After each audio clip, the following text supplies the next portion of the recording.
তেলিয়ামুড়ার অগ্নিদগ্ধ গৃহবধূর মৃত্যু রাজধানীর জিবি হাসপাতালে। গত মাসের 21 তারিখ তেলিয়ামুড়া থানার অন্তর্গত মাদর চৌমোহনী এলাকায় গৃহবধূ সুপর্ণা সরকার বয়স 25 অগ্নিদগ্ধ হয়। তেলিয়ামুড়া মহকুমা হাসপাতালে অবস্থা গুরুতর হওয়ায় হাসপাতালে স্থানান্তরিত করা হলেও শেষ রক্ষা হয়নি। বৃহস্পতিবার ভোরবেলা মৃত্যুর কোলে ঢলে পড়ে সুপর্ণা। ঘটনার পরিপ্রেক্ষিতে সুপর্ণার বাবার বাড়ির তরফ থেকে অভিযোগ, প্রায় থেকে বছর 3.5 আগে তেলিয়ামুড়ার বেসরকারি স্কুলে কর্মরত শিক্ষক প্রবাল সরকারের সাথে সামাজিকভাবে বিয়ে হয় ধলাই জেলার ছইলেংটা এলাকার সুপর্ণার। তাদের একটি 2 বছরের শিশু সন্তানও রয়েছে।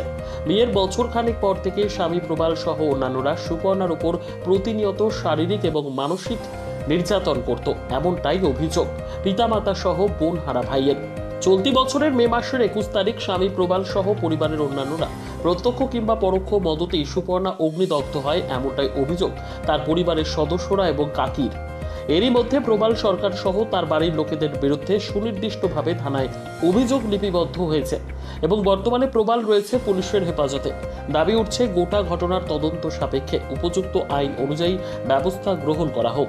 এদিকে গৃহবধূর মৃত্যুর খবরে গোটা এলাকায় শোকের ছায়া নেমে আসে, পাশাপাশি এলাকা জুড়ে নানান কানাঘুষাও শোনা যাচ্ছে। মেয়ের নাম হচ্ছে সুপর্ণা সরকার। মেয়ে আমার বাসুরদি।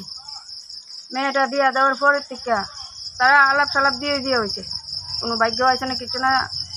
ছেলের মা এবং ছেলে গিয়েছে, ছেলের বইনামাই গিয়েছে, তারা পছন্দ করেছে, সামাজিকভাবে বিয়ে হয়েছে। ছেলের নাম কি? ছেলের নাম প্রবাল সরকার। পেশায় তিনি কি করেন? স্কুলের শিক্ষক, ইংলিশ মিডিয়াম স্কুলের প্রাইভেট স্কুলের শিক্ষক। মেয়েটা বিয়ে হওয়ার পরের থেকে মাও যন্ত্রণা করে, জামাইও যন্ত্রণা করে। মার কথায় জামাই যদি বাইরে থেকে আসছে বা স্কুল থেকে আসছে, যেখান থেকে আসছে, মা একটা না একটা ভুল কইতেই থাকে। তোর বইটা করছে, তোর বইটা করছে, তোর বইটা করছে। জামাই স্কুল থেকে আই হোক আর বাজার থেকে আই হোক, আয়াসরি পিঠা মারতো, আয়াসরি মারতো। কত বছর হয়েছে বিয়ে হয়েছে? বিয়ে হয়েছে 4 বছর হয়েছে।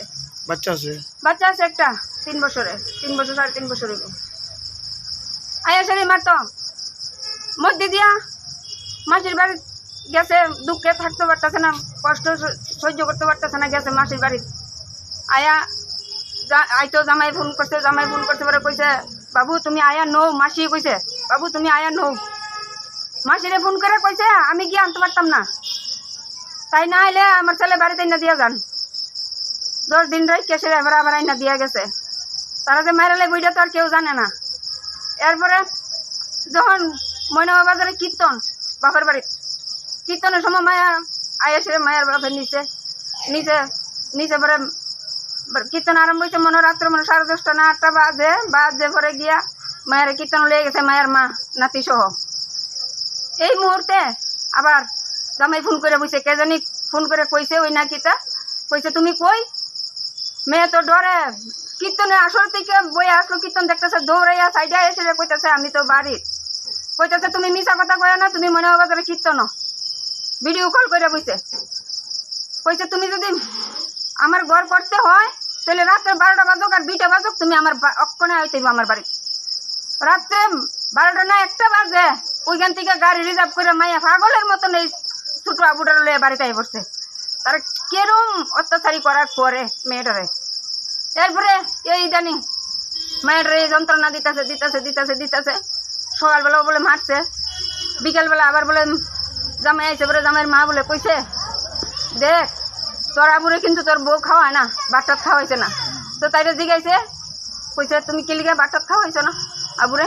কইছে তোমার মা তো আমি বলে খাওয়াইতে পারি না, আমি বলে রাইট করছে, এই কয়ে গালাগালি করছে, তোমার মা খাওয়াইবো, আমি আর খাওয়াই থাকতাম না। কষ্ট লাগছে যখন তো করতেই পারে। এ লিগে মায়ারে জামাই যেমনে ভারছে এমনি মারছে, নাকে মুখে বলে রক্ত হয়েছে। মেয়ের দম যাওয়ার আগেই কথাটি কয়ে গেছে। আমি নিজে জিগাইছি, সুপর্ণা গীতা হয়েছে কষ্ট না, ওই জায়গায় কেমনি তারা আমার যেতই ফিরে লাইছে, এই কথাটা কয়ে গেছে তাই আমার কাছে। ওহন তো মায়াও আজকে গতকালকে রাত্রে 3:30টার সময় দম গেছে। কিভাবে লাগছে আগুন? আগুনটা তো তাই দূরে কইছে, কেমনি তারা আমার যেতা আগুন পুড়ে লাইছে। কেরোসিন ডাইলা জামাই শাশুড়ি কেরোসিন ডাইলে আগুন ধরাই দিছে, এই কথাটা তো বারবার কয়ে গেছে। জামাই এর আগে যতক্ষণ হসপিটাল আসলো ততক্ষণ তা খালি তাই মাথাটা ধরে আর কয়, সুপর্ণা তুমি 3-4 দিনের মধ্যে ভালো হয়ে যাবে তোমার বাড়িতে নেমুগা, তুমি কিছু কইও না, তাহলে আমার কাম শেষ, তুমি কিছু কইও না, আবুর কাম শেষ। এই কথাটি কয়ে তার কথাটি বন্ধ করে রাখছে। যখন দেখছে তার জামাইও জানা, আবুও জানা, তাই শাশুড়ি কেউ যায় না। ওই মরণের আগের দিন তখন সকাল 10টা বাজবো, যেদিন দমটা আটকায় জায়গায় দিন নেই, 10টা বাজবো, তখনই কইছে কাকিমনি তারা আমার যাতই ফিরে লাইছে, কেরোসিন ডাইলে আগুন ধরাই দিচ্ছে কাকিমনি।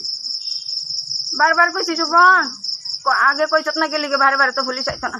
কাকিমনি আমি মনে করছি আমি তো বাঁচু, আমি মনে করি আমি তো বাঁচু, আমি পরে তারা শাস্তি দেবো, এই কথাটাই কইছে, আর কিছু কইছে না। যখন দুপুর 12টার পরে থেকে তার জবান বন্ধ হয়ে আছে, আর তো কিছু কইতে পারতেছে না। এরপরে তো খবর দিতেছে তারা যাওই না, গেছে ওই না, তারা খবর দিতেই তো গেছে না, ছেলে বই জামাই 2জন শুধু গেছে, আর কেউ গেছে না। শাশুড়িও গেল না, এতটা দিন 17 দিন পরে রয়েছে, শাশুড়ি একটাবার চোখের দেখাটা দেখলো না গিয়ে, সেটা তার কিতা কোন যায় কোন আপনার এই কর থানাত কেস দিয়েছেন নির্ভর থানাত কেস দেওয়া হয়েছে, জামাই থানাতেই আছে, জামাই দেখছি না আমরা।